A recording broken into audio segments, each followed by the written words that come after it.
Reflection. Countless English test takers fall into the practice trap. They feel that the best way to improve their score is to keep on studying and retaking the test, but they never reflect on what they have learned. It is important to learn the PARA framework. Plan, act, reflect, adjust. Practice is just one small step of this process. You must also spend a significant amount of time planning, reflecting, and adjusting. Plan for success. Think of your weaknesses and possible challenges you'll face. Construct a plan to solve these problems. Take mistakes for reading, for example. There are only 3 possible reasons why a student might get an answer wrong. They misread the passage, misread the question, did not understand the vocabulary. You should therefore instill the following reactions. Misread the passage. I have to pay better attention to keywords in the question next time. I was looking at the wrong place in the passage for the answer. Misread the question. I always make the same mistake with negative detail questions. I choose a correct answer rather than an incorrect one. From now on,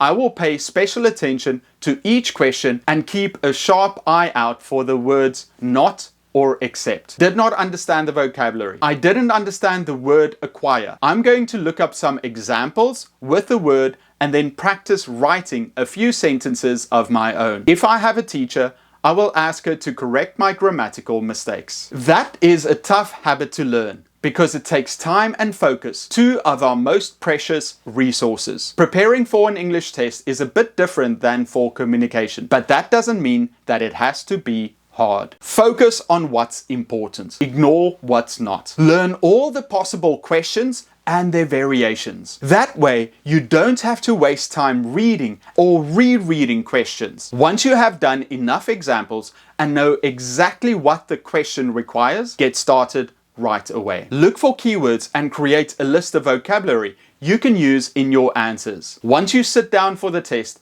immediately write these words next to the question. That will leave you with more mental space to focus on using the evidence in the passage or question. Most English learners believe that they need to improve their English as a whole, which is fine, unless your goal is getting the best possible score in a test. You don't need a breadth of knowledge, you need specific words and phrases for your answers. Whatever you learn extra really doesn't matter. Find keywords and synonyms, look for paraphrases, and eliminate wrong answers if it's listening, speaking, writing, or reading. If you get stuck at a question, it doesn't just waste time, but also causes you to have a bit of a mental block and takes away from your focus. To combat that, you should practice tests often under exam conditions. That means you have to time yourself according to the test time. You will have to learn how to work efficiently with time in mind.